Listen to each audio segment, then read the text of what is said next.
Welcome back to the Bass Hive HiveCast. Thank you for all the support on the previous episode. Appreciate all the messages, all the comments and everything. Depending on when this one comes out, this is going to be our fourth guest in a row whose artist name begins with S. So take from that what you will. I'm really excited about this one because, the previous people we've been speaking to, a lot more established names in the scene. No disrespect to yourself there. But it's exciting to get more of an up-and-comer on and to kind of get his view on the scene from where his position is, just starting out on his journey, if you like. So my guest is Spence. Welcome. Hello. Thanks for coming over from your little island. Yeah. How was your journey over? It was all right. It was a bit rough. But Right. it was fun. You said this is your first time off your island In a this long year. time, yeah. Yeah, this year, yeah, to be fair. Have you just been locked up at home, or what have Yeah. you been getting up to?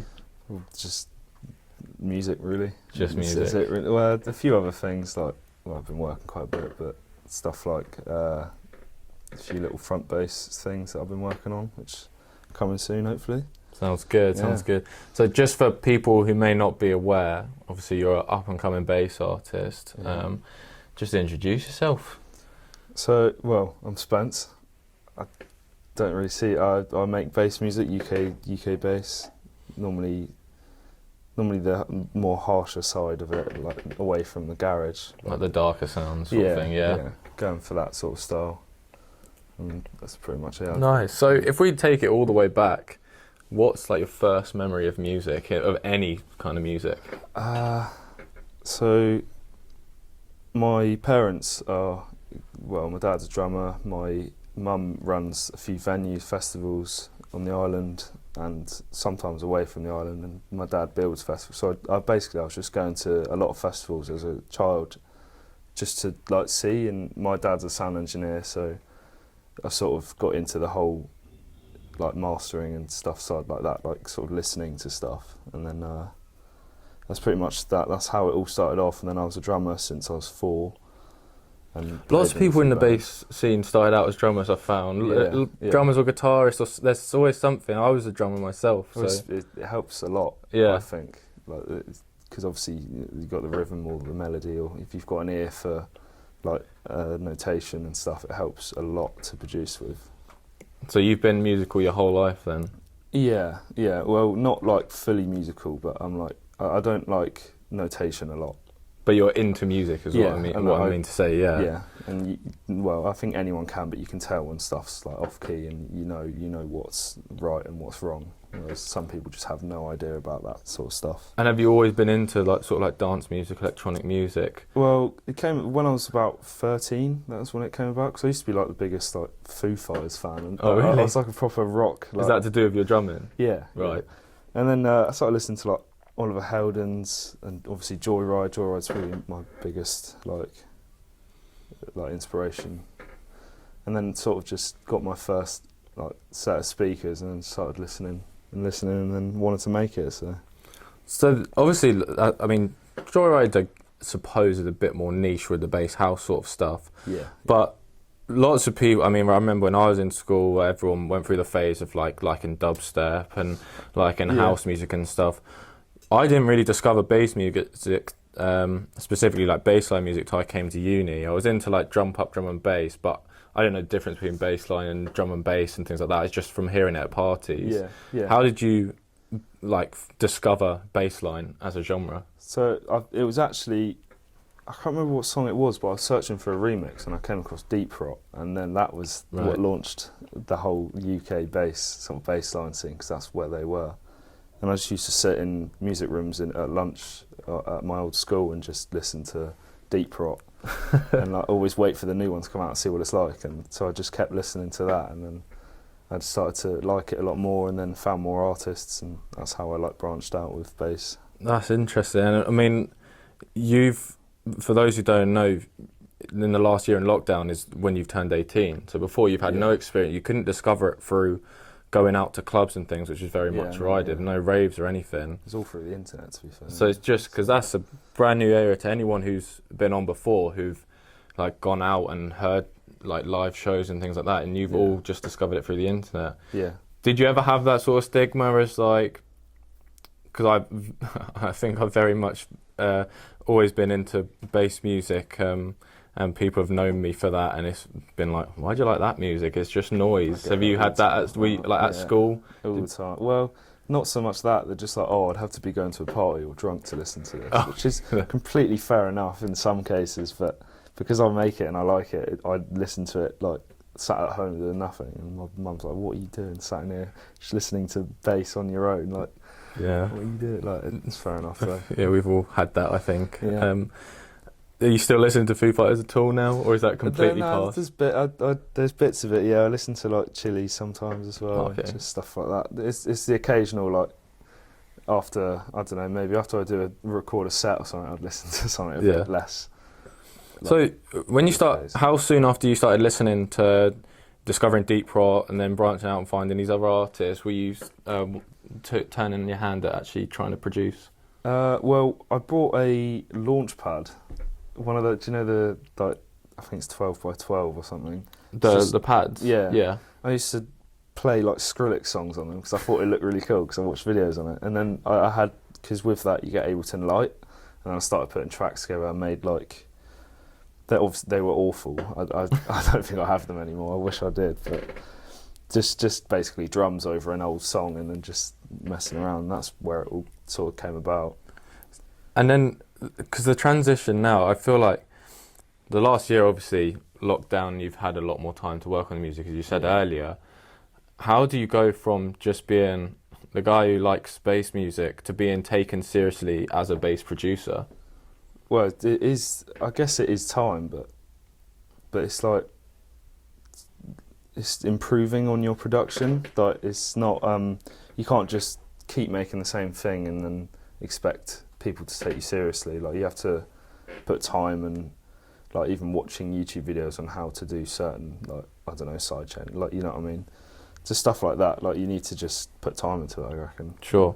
And I mean, the theme carries on. You're saying like you discovered it through YouTube, Deep Rot, then you're looking at YouTube tutorials and everything. How important do you think like modern media is to up and coming producers? Yeah, I think it's massive. Like, the amount of stuff you can do now, the amount of videos that you can look at to help you produce is ridiculous. Like, there's, like, even what's his name, Kirby, he's now doing breakdowns of his tracks, and they are so good to watch because it has everything that he's done, and then you can copy those and, well, or change it, you know what I mean, like, take after it, because he's like one of the big American.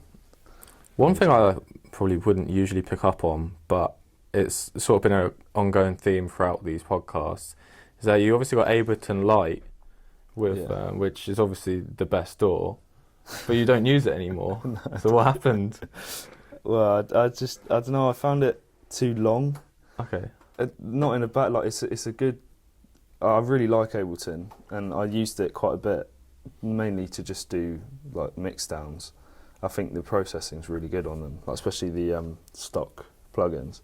But then I sort of watched videos on FL, and I was like, I really want to try that. Fair enough. And so you just found that the workflow works better? Yeah, I get on well with it, and it sort of just helps me, because the way it's all laid out I understand really well, whereas Ableton's a little bit different, and it's, I don't know, it's just the way the processing is as well. It's different. You've discovered the music, you've started making the music, and, like, I guess your friends are supporting it or whatever. Yeah. How do you then actually integrate into the scene, discover more people who you can connect with and start showing your music to, who are actually going to have something to say about it, more valuable than just your friends gassing it up or your mum asking what you're doing? Well, it would just be sort of communicating with them, but not being too needy. I've noticed that people have told me that, like, people have messaged them, like, saying, oh, listen to this, or go do this. Like, that's not the way how you, like, make friends with people in the scene. You've got to, like, maybe show them your music, just send them it and be like, listen to us if you're free, like, let me know what you think, and then, but don't keep, like, messaging if they don't reply. It's just, you know what I mean, like, it's just about being nice, basically. So who are some names that you were reaching out to back in the day, and regardless of if they got back to you, and then further on who were getting back to you? One of my favourites is Deps, and he got back to, he's really nice, so getting well with him, really nice to talk to as well. It's just, and the fact that he's nice to you as well, it sort of boosts your, like, need to want to produce. Yeah. That's what it, like, speaking to people like that, because they've obviously, well, he's not, yeah, well, people like that, like, they're not even that, like, known in the big scene, if you know what I mean. But they're really well known in the UK scene, and I think they're really good producers. Well, they are, obviously, but yeah. No, yeah, you know what I mean. Yeah, because it's quite interesting. You've seen lots more like younger producers, even younger than yourself, currently like coming up. And I think the example that everyone always goes back to is KDYN, just because he's been like 15 for like 5 years now, hasn't he? So, but obviously people are taking him seriously now. Some people still discovering that.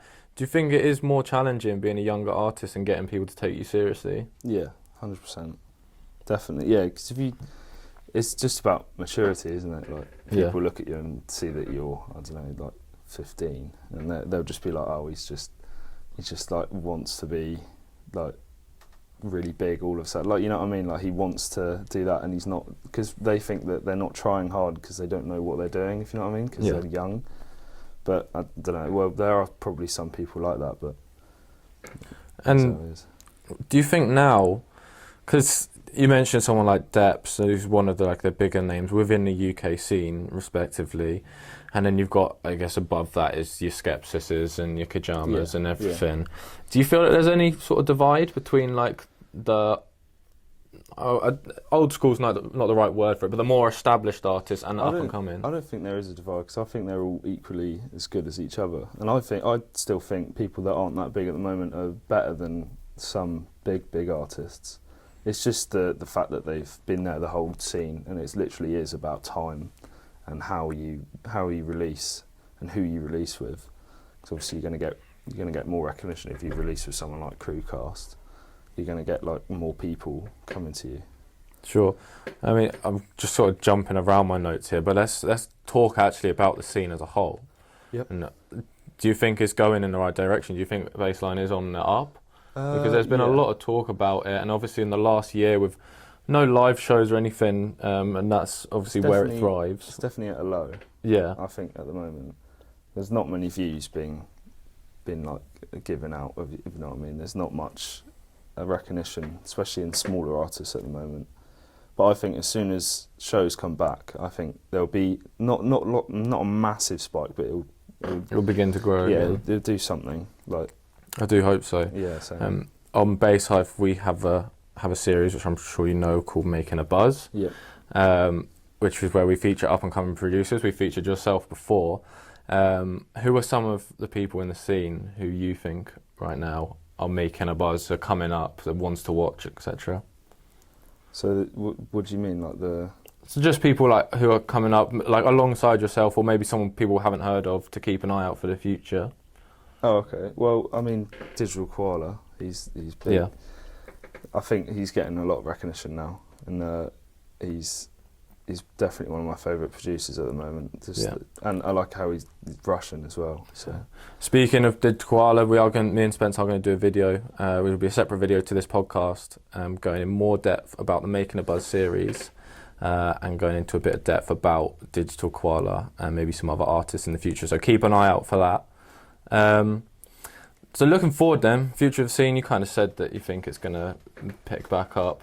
Yeah. Can you see it getting on the same level as like garages now and drum and basses in the future? Or do you think it's always going to maintain its sort of underground status? I'd hope so. I'd hope it does. And things I think it has a lot of potential, bass, because it's a lot of people like it, and it's quite it's not different. Well, it is. But it's basically D&B and garage, so like D&B sound sort of type sounds, just that heavy with 4x4 drums, which is what bass is really. Sure. Yeah, I hope it does as well, because I mean, being a bass producer, I'm not ready to change just yet. No.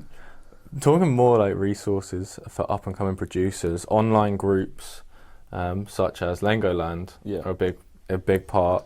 What was your introduction to Lengoland as a group, or did you know the label before the group? No, I joined the Facebook group. I liked what they were doing, and then I messaged Junior, who's the like sort of leader of it. And, Yeah.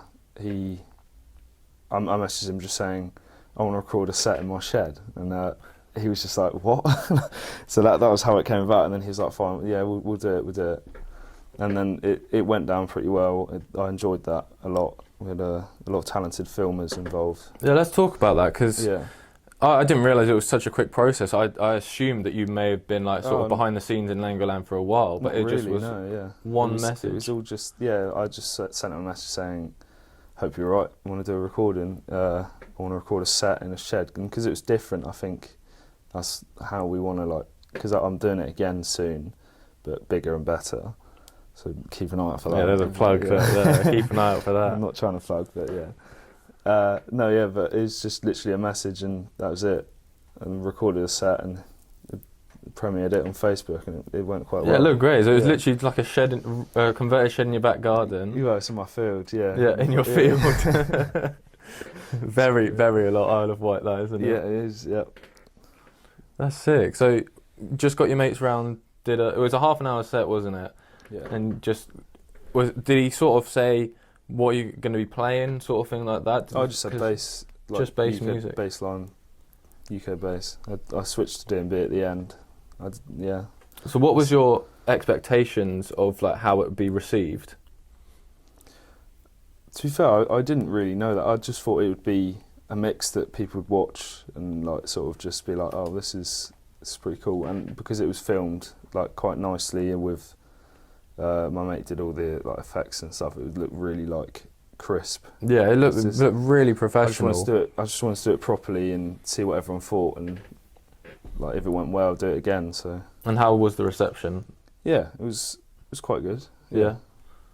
Yeah, it was decent. Did you get many messages or anything off the back of it from? Yeah, there were quite a few. What's this tune? And yeah, well, we did a top 10 on it, breaking down just some of the moments from it, and still we get comments on it every now and then. Yeah. Because was there not an MPH and Weeto tune? Which still hasn't come out. No, I still got it. You still have it, you're lucky. Yeah. But yeah, that was a heavy one. Sent that by Lengoland. So they sort of sorted you out with that as well. That's sick, yeah. And then you did your one, it's the Seasons mix, isn't it? Is it Seasons or Sessions? That was the Halloween Seasons. Yeah. Which I'll do another one for Halloween. Yeah, so we did that, and we did that with Bass Hive. And that was the same process. Yeah. It looked really good again. Obviously Halloween themed, mix it up. Yeah. So you said there's another one planned, bigger and better. Can you sort of give us any hints on what? So what I'm doing is that shed is obviously still in the picture because I want that to be a thing. Yeah, I want my shed to sort of be a little venue. So I've built a stage outside of the shed. Oh really? Yeah, and I'm going to record, and because the shed is like. Like the tip of the stage, like it's got front bass written on it for my thing, and that's pretty. I'm just going to film it, have a few artists from down the country or up the country, which I'm not sure I want to name them yet. I want to try and keep that's it cool. Yeah, keep it yeah. secret. But I would definitely recommend. There's a mix series, checking them out because they are. I was impressed at how professionally done it's all filmed. It looks great, and obviously track selection and everything's all there as well. So yeah. You mentioned front bass a couple of times.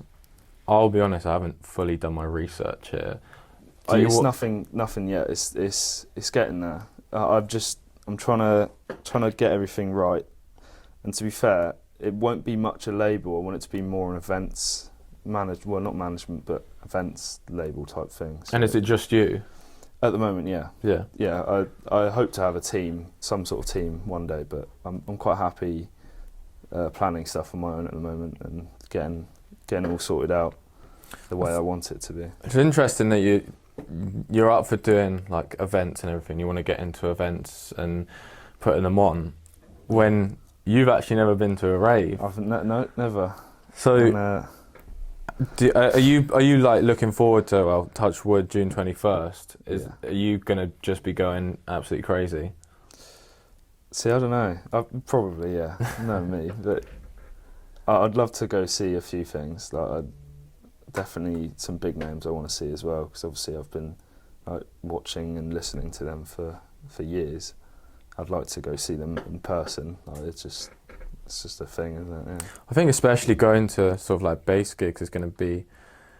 Whereas when I started going to them in my first year of uni, and it was very much like, oh, there's a guy called Skeptis playing at Switch tonight. Yeah. Should we go? Sure, let's go. Turned out to be really sick, and then Yeah. you will already know the artist, and in some cases they may already know you. Yeah. So it might change the whole thing. Have you have some sort of expectation of what that will be like, or are you just going because? Yeah, I just want to go for like the atmosphere of a club, because I've obviously I've been to like festivals, quite a few festivals, but not a club and a rave, if that makes sense.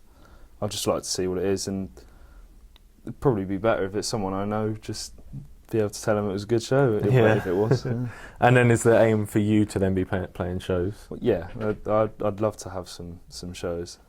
It's just a waiting game now, isn't it? Sick. It's going to be a lot of bookings.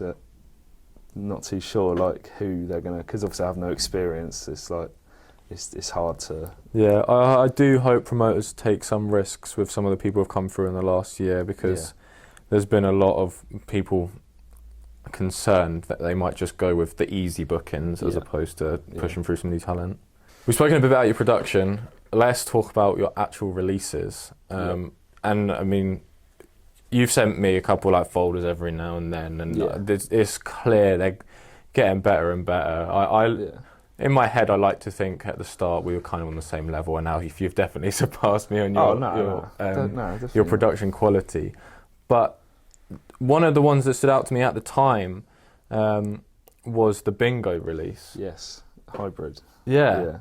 How did that come about? Because that's a big release. I actually I sent it to Bingo, their email, and Zinc emailed me back saying, yeah, we like it. I was like, and it was literally 20 minutes after I sent it as well. It was so weird, and I don't know why or how it came about. And I just had a really good chat with TJ Zinc, and it went from there, and it's just quite good. And what was the process like putting it out? Were they in contact with you much? Little bits, yeah, not too much. It would have been nice. I should have promoted it more. To be fair, I didn't do much to promote it, but I feel like it went well, and I like the release. Is it a label you'd like to release on again? Yeah, I would like to at some point. We feature all sorts of labels, everything from like the Crewcast compilations to like the up and comers, so like the Renkies and the Doro Sounds and things like that. You've released on a whole plethora of labels, from like them up and coming ones to the Bingos and ones nearer the top, and who knows what else you've got coming up. Yeah. But I'm sure it's only going to get bigger and better. What's been the difference in releasing with one of the smaller up and coming labels to someone like Bingo? I think the whole promoting side it's nicer on smaller labels, and it's talking to smaller labels is, I wouldn't say nicer, because obviously it's really nice speaking to everyone. Really, everyone in the scene is really nice, but you can talk more to smaller labels because obviously they're like, I don't know, less busy, or they care about the release more than bigger people would. But that's it really. It's mainly the same. It's just that they would talk more. Maybe they would like feature you in different things. They would try and put you on other stuff, like Doro's doing that charts thing now, aren't they? Yeah. Like I couldn't see Bingo doing that, if you know what I mean. Like it's that type of thing. Yeah. Have you got any releases that you felt should have done better than they have? Like a track that you were passionate about when you made it? Well, the Bingo one at the moment, because it didn't get as what I thought it would, but I can't really predict what it can get, can I? Because Bingo releases are quite like odd and not that often. Yeah, I didn't notice any sort of like release pattern with I had them. no idea if I was expecting big numbers or small numbers. I didn't get it wasn't too bad. It's sitting all right. I quite like where it is. But yeah, I mean on Spotify at least your top track by a long way is the collab. That's the Spotify playlist. Yeah, that's the 3000 bass one. How did that collab come about? It's with S70, right? Yeah, which are a duo from Russia, am I right? Russians, yeah, really nice people. the language barrier is quite funny because some of the messages are just.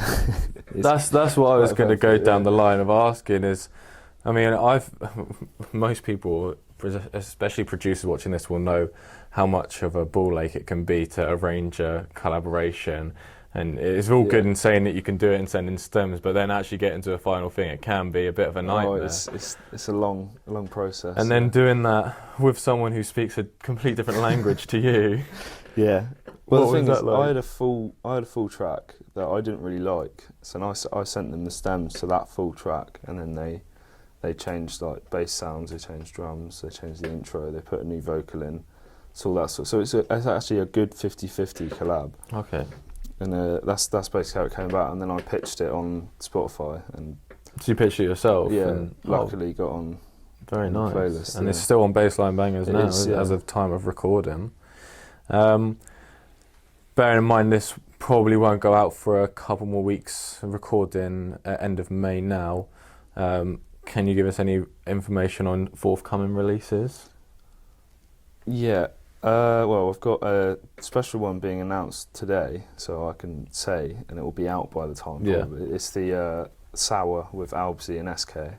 It's coming out on Spaced, which is Sabres and Dean's label, which is they've done up really nicely, and they're proper into it, and they're doing a really good job at like promoting. Well, all the plans seem very like promisable. And is that a single or is that part of a compilation? It's just a single. Just yeah. a single. Yeah. That's cool. Yeah, I mean, obviously I've got as of recording, I've got a single come out with Dean Monday, and he's spoken to me a bit about Space and said that about Sabre being behind it. So Yeah. sounds like it's going to be a very exciting project, and it's nice seeing these up and coming labels. Yeah, I'm excited for them and see what they've got, because they seem really into it, and it's good. I like Nice their one. attitude. So, I mean, that's kind of the main content of what I've got written down here, but I always do some generic questions at the end. Yeah. June 21st, if you could, let's say you can do your own front bass event, Yeah. what's your lineup looking like? It would be definitely Depp's new bass. Because them two are just, I don't know what it is with them, but they're like the sound that I like the most at the moment. I'm trying to think who else. Is that a label you're aiming for as well? Archives is obviously. Yeah, my sounds are quite different to them, and it's he's even said like you sounding really good, but it's not like the Archives type. And it's like, yes, fair enough. I need to go darker or more like bass housey. Well, I don't know what that genre is really. There's like this new sort of thing going around, isn't there? It's quite confusing. But Yeah, there's so many really like subgenres within subgenres. Yeah, exactly. Yeah. So if them two are your headliners, who else you got coming along? Probably Digital Koala. I'd like to see him. I'll get my boys in as well. YT and dubbleT. There we go. Yeah. That's what I was waiting for. Yeah, that'll be. Yeah. No, it sounds good. I mean, we see all the clips of the Russian clubs and things looks going. That good. looks Yeah. like it's full of energy. So that would be very good. Looks fun. Obviously, not played any gigs yet. Where's some places? Where'll be some like dream places? And this can be anything from realistic to absolute dream. Well, the absolute dream would be somewhere like Tomorrowland or is it UFC? No. No, UFC's the fighting. Yeah, that is. Yeah. No, UFC's fighting. What was I on about? I forgot what it's called. The massive festival. It's American. That's poor that I don't know. Do Yeah, you know? I should know. Cameraman Chris. You can fact check it if you want. What about for actual clubs? I'd like to switch. Yeah. Southampton. I'd like to play there. Obviously never been, but I'd like to see what it's like. Always a good night there, especially. And I just for want to events. play my music on a massive system. I just want that feeling, because I've done it before, but it was not to a crowd. It was just me playing my own music. It looks a bit vain, to be fair, but yeah. You did say, I can't remember if this was in the pod or before, because we've been chatting for a while now, but you did a silent disco. Oh yeah, Camp Festival in Lulworth. I did. So I had to play a silent disco because one of my dad's mates owned this like little group called Shit Disco, where they just play like old school classics and just take the piss basically. And they were like, oh, just go on. I had my USB in it, but none of my tracks were synced, and it was CDJs. And I was like, oh, I'll do it. I'll try. And so I had to like do everything by ear, and I had no wavelengths or anything, and it was just.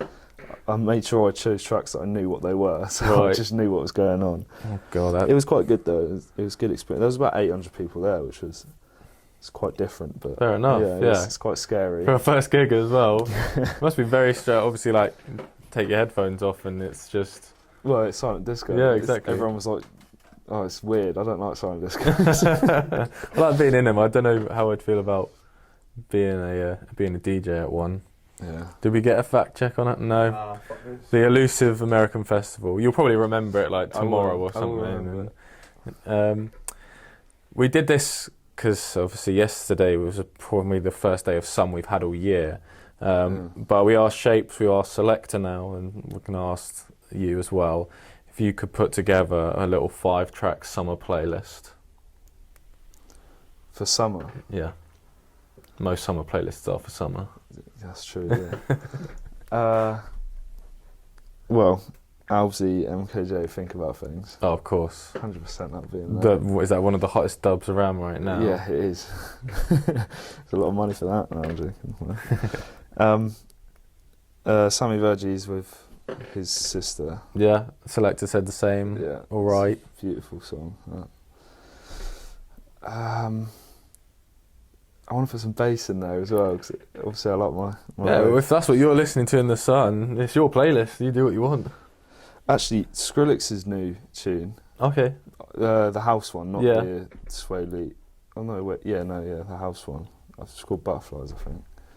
How many is that? Is that 3? That's 3. Yeah. Just trying to think. I want some summer, but good. What about drum and bass? You listen to any of that? Oh yeah. The original Nutter, I think, would be in there, but that's a bit of a... The original one or the 25-year Chase the Status one? Benny L. Benny L. Okay. You completely fit the script. I don't know, it's like half and half. Like nice jungle, and then it's just fat fucking roller that Benny L seems to... I've got one more. Go on. I want to put a house tune in there. Oh, Tabloid. I forgot, who's it by? Royalty. Yeah. Okay. I love that tune, it's so good. Yeah, that's doing well as well. I mean, it's right near the top of Beatport for ages now. Yeah. Yeah, I like that. That's very good. So I always ask 2 questions to end with. One's about the past, and one's about the future. Which one do you answer first? Don't mind. Okay. We'll start with the past. Yeah. This one can be interesting because people we've asked before have been a lot older than 16. You're only 2 years older than 16. Yeah. But if you could give yourself a piece of advice at 16 years old, what would it be? At 16, that's not that long ago, is it? Probably just like, to be fair, I don't really know with it's related to music. Yeah. Or anything. It can be anything really. God. You can go philosophical here if you'd like. Probably just don't try so hard in trying to get noticed, because it happens after time. It's not after like one track. That's what I was like at that age. I made like a song and I was like, oh, why is no one like noticing me? Like, it doesn't work like that. It's a good one as well, not just for music but for just general anything, life really, as well. yeah. So I like that answer a lot. And then the next one, which is an interesting one as well, which is where do you want to be in 5 years' time? Depressingly, 5 years' time, you'll be my age now, or just 1 year off. So yeah. I'd like to be playing shows. Yeah. I'd like to have either my label going or be on some sort of label that's like, you know what I mean, like an actual signing to a label, so on a contract or something like that, or even just releasing music like every month or something with different labels. Basically, how I'm going now, but bigger and better. There you go. Yeah. I mean, you can't ask for a better answer than that, can you? Just bigger and better. Yeah. It's been really good to chat. I really enjoyed this. It's been different, a nice little contrast to the Yeah. previous ones, and I'd love to get more up and coming people on in the future. Me and Spence have recorded a mix. It's going to be out on the 3000 Bass YouTube channel. I'm not sure if it will already have been out by the time this drops. If it is, go check it out. If it's not, look forward to it, because I'm sure it's going to be full of exclusives and good stuff as well. I'll leave all of Spence's links below, all of Bass Hive's links below, and yeah, peace.